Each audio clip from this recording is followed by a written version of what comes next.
Hi, my name is Winnie. Welcome to my YouTube channel. I hope you're doing well.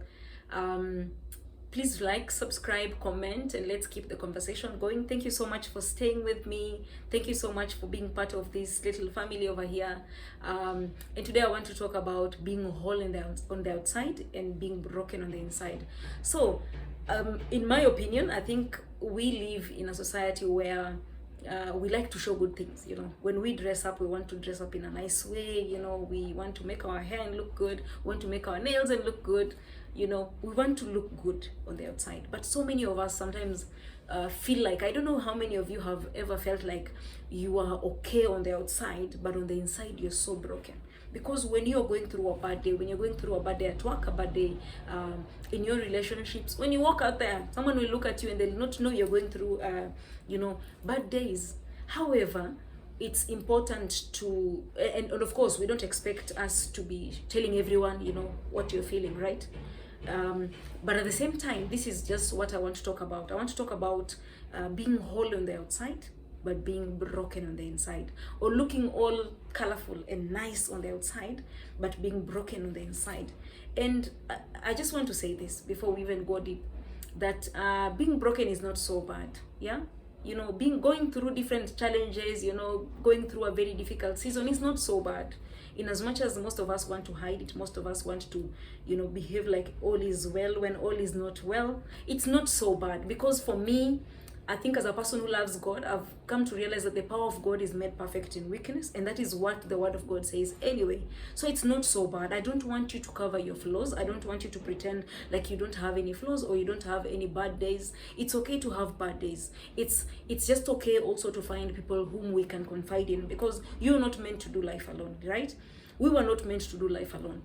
Sometimes when I go and I share with my friends, right now I have people whom I can share with my life's journey. And when I share those issues, I love friends who tell me, I'll pray for you. They don't try to save me. They don't try to take the situation away from me.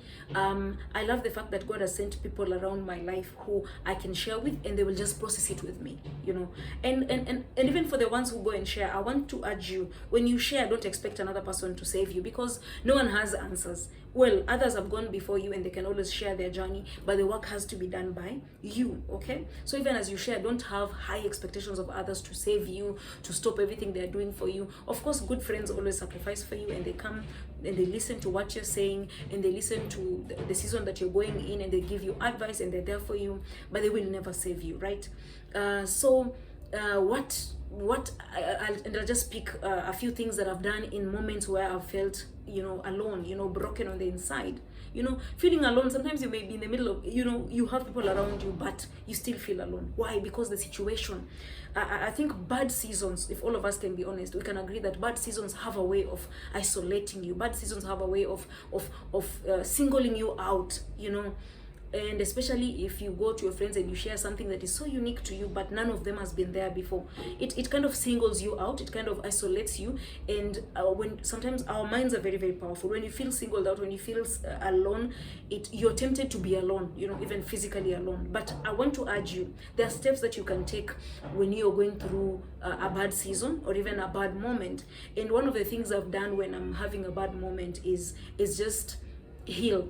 Sometimes the reason why we have bad seasons is because we will realize, most times I've realized on my part, that there's a lot that I've not healed. So that whatever is happening is now coming to me as a trigger.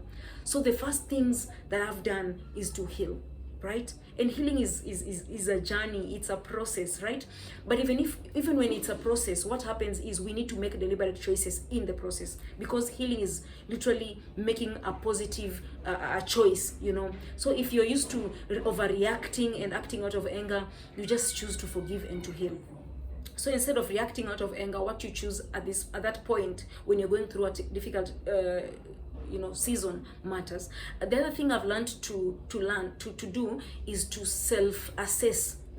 To self-assess, where you just do a self-introspection of yourself, and you understand that in this situation, this is how I always react. How better can I react in this situation, right? So you learn in the moment, in the season, the bad season, to just keep on making the right decisions. Because most of us think because life is bad, we are allowed to just be, to do whatever it is that we want to do, to speak badly, to become animals, behave like animals because the season is hard.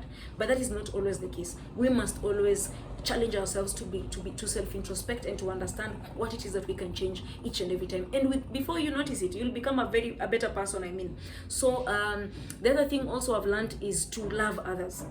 When you're going through a difficult season, it's very easy for you to hate. I don't know if you've ever noticed. When you're going through a difficult season, it's very easy for you to hate. It's because it makes sense. It's very easy for you to be angry, to hate others, to say, guys, I'm done, I'm tired. But I want to challenge you. When you're going through a difficult season, learn to love others who have nothing to do with what you're going through. Even the ones who look like they're causing the trigger, learn to love others, because even the Bible says that God is love, and all of us must behave from that place of love. Okay? The other thing also I've come to realize is deal with fear. Most times the reason why we overreact in different seasons is because there's another unseen world going on inside of our heads that kind of paints an extreme picture of the situation, right? So when we are going through life and in our heads we've seen the worst picture of a situation, what happens is we behave according to the worst picture in our heads rather than the situation. So most of us have not learned to respond appropriately to situations. So what happens is the size of a needle, but your reaction is the size of an elephant. We need to check that one out, okay? Then the other thing I've learned is also to forgive others, right? Sometimes our difficult seasons are caused by others. Right? And in these situations, we will be tempted to hold a grudge. But you see, I've come to notice that holding a grudge, unforgiveness doesn't make your life easier. It just makes it harder. It just makes an already hard life harder. So at the end of the day, learn to forgive others. Not when they've asked for forgiveness. Well, when they ask, good, forgive them. But I'm saying learn to be proactive in forgiving others. And forgiveness is a process, and it's okay. Just take the necessary steps towards forgiveness. That is all I'm asking, yeah? And the other thing I've also learned is be open. Whatever lesson, because remember, there's a reason why you're going through the difficult season that you're going through. Be open to solutions, be open to new ways of doing things, be open to renewal of your mind, because sometimes you could be thinking this is how to handle this matter, but then you kind of learn another way to handle this the same matter. So it's important to be open to solutions that will be made possible around you, even as you're doing the other steps. The other thing I've come to learn is check your intentions. Sometimes you may do something out of, I may say no. I may say no. I struggle with saying no personally. I may say no, but my no is actually because I want to pay someone back. You see, the intention is not a good one, okay? But I may say no because I've realized that truly I may not want to tell this person the reason why I'm saying no, but I have a valid reason for saying no. So always check your intention, because your intention matters. The feelings behind your decisions, they matter, okay? So I hope that you've learned something. God bless you. Let's keep sharing. Remember, all these seasons are normal. I just want us to know that it's normal for you to go through a difficult season. It's normal for you to go through a season where you feel like you're winning. It's normal. Let's just embrace them and understand the steps that we can do, in the process, to make sure in the difficult season, to make sure that we're moving towards positivity, we're moving towards a better life, rather than paralyzing ourselves into making the same decisions with our, the way we react, the wrong intentions that we go having. I love the book of Romans which says, I don't remember the verse, but which says, by the renewal of our minds. So can we renew our minds, guys? Can we renew our minds? Let's renew our minds. Let's do what we have to do. God bless you. Have a fantastic day, and looking forward to having the next session next time. So God bless you. Okay.